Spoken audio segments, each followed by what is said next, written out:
guys, Tash here with another Can You Game on It.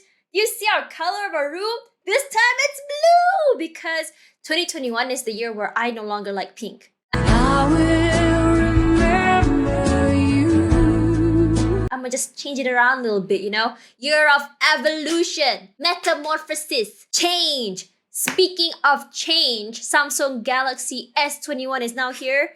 And bam, look at this bad boy. This one in particular is the Samsung Galaxy S21 Ultra 5G. Guys, do we need 5 cameras? Do we? Not for gaming. Do the intro. Alright guys, so it's been a while as me and CK just said, so let's kind of like get back into Can You Game on It. Okay, so for this week, Samsung Galaxy S21 Ultra 5G. Remember the last one we talked about that had a really long name? Yeah, same thing, but must be a good thing if it has a long name. Alright guys, let's talk about the specs first. This phone boasts a size of 6.8. Okay. This phone boasts a size of 6.8 inches. This be my hand, this be the phone. Look, it's bigger than my hand. Is it bigger than my face? Can you guys let me know? Tell me? Okay, thank you very much. On top of that, it runs the Exynos 2100. Dang, son, that's a big new one. It comes with 256 gigabytes of internal storage and 12 gigabytes of RAM. I'ma tell y'all, that's a lot more RAM than some PCs out there. That's a lot. On top of that, it comes with a 5,000 milliamp battery. That's a lot of battery. And contrary to what I said in the beginning, it comes with a quad camera setup, not 5 cameras. But do we need 4 cameras? No! Now let's talk about the weight. This bad boy, kinda heavy. He be kinda thick at 227 grams. If you have 4 of these, you get 1 kilos and you can possibly like exercise with it. Like, I have no muscles, it's just all fat here. Maybe I should buy 4 of these just to become like a dumbbell. Okay, now let's talk a little bit about design. This phone, as mentioned before, 6.8 inches in size, kind of big, but surprisingly not at all uncomfortable to hold with my tiny T-Rex hands. For gaming as well, it's kind of nice. And because the sides are kind of blunt, it's actually really nice to kind of hold it like this while gaming. I really like it. And it has a really big screen, which means that you see more when you game. And because of the small cutout on the top here that's barely noticeable, you don't really notice it while gaming at all. So, booyah! Now, let's talk about performance. So for this phone, with the brand new Exynos 2100, you can pretty much already tell that this phone can pretty much run any game on it. But how is the performance? Okay, let's talk about the basics first. Let's talk about Wild Rift and Mobile Legends. So Wild Rift and Mobile Legends works fine. So for Mobile Legends, I picked up everything up to highest, no problem at all. It got a little bit warm, but nothing too crazy. I'm okay with that. Now let's talk about Wild Rift. So Wild Rift, you can't really kick up the graphics up to highest or whatever, but you can only change it to 60 FPS. While playing it on 30 doesn't really feel like anything. When you kick it up to 60, I did notice the phone kind of getting a little bit warm.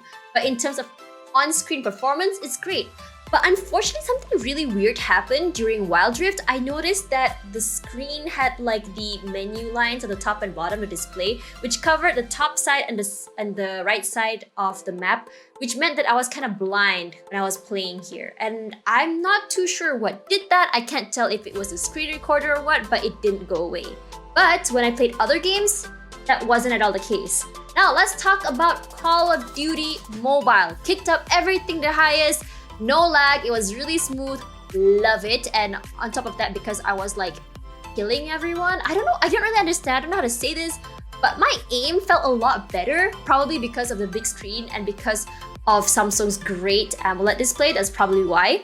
Okay, now let's move on to Asphalt 9. So Asphalt 9 is hailed as one of like the heavier kind of games to play on this. I kicked it up to the highest graphics possible. So smooth. Amazing. And one thing about playing Asphalt that I really like is like the soundtrack, obviously. So I'm gonna kind of segue a little bit into speakers. Speakers are so good. Like, wow. Dang, son. Headphones, don't really need it because it's just that good. Cinematic gameplay, wow. But But let's move on to games like Pubg Mobile. So for Pubg Mobile, which requires like a directional kind of audio, you prefer to listen for footsteps, definitely recommend headphones.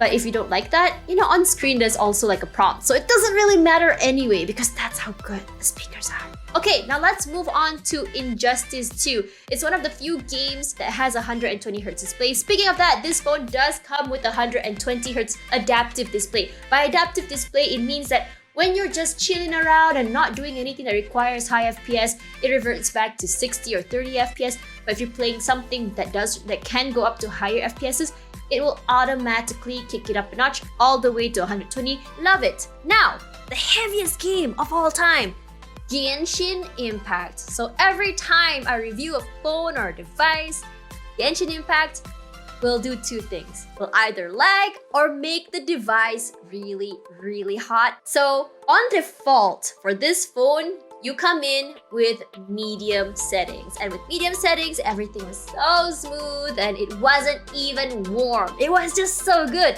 Then I was like, girl, I'm having such a good time on Genshin. Do I really want to kick it up all the way to high? And I'm like, yeah, boy, let's do it. Let's bring on the lag. And I was like bracing myself for the lag, but it didn't happen. Guys, the lag never happened. And in terms of heat, it got a little bit more warmer. Like, that's fine. That's cool, and all, that's fine. And I was like, you know what? Like, YOLO! Bring it up to highest. But the thing is, when you got to high and highest, it will already see the device and it is overclocked. That means it's already running on the highest processing possible. So you kick it up all the way there.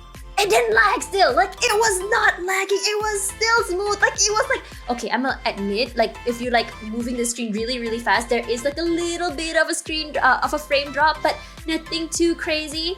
But boy, it was smooth. I was shook. Like, I could still see far. The render distance is still very far. I can see everything. And it was still good. And unfortunately, the phone did get very, very hot and highest. So if you don't want to ruin the battery, don't play highest. High is good enough, but if you don't want any heat, go medium. Okay, now let's talk about the battery.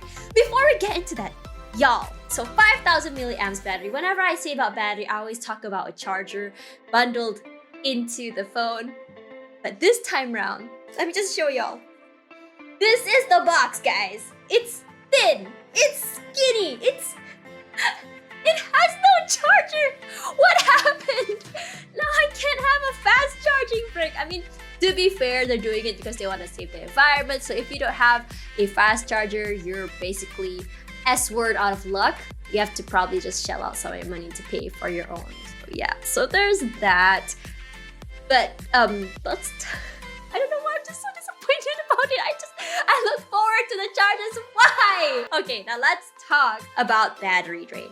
So 1 hour on gaming on this phone with 144 Hz refresh rate, as well as the highest brightness setting possible, only drained 26% of battery for an hour. That is not bad at all.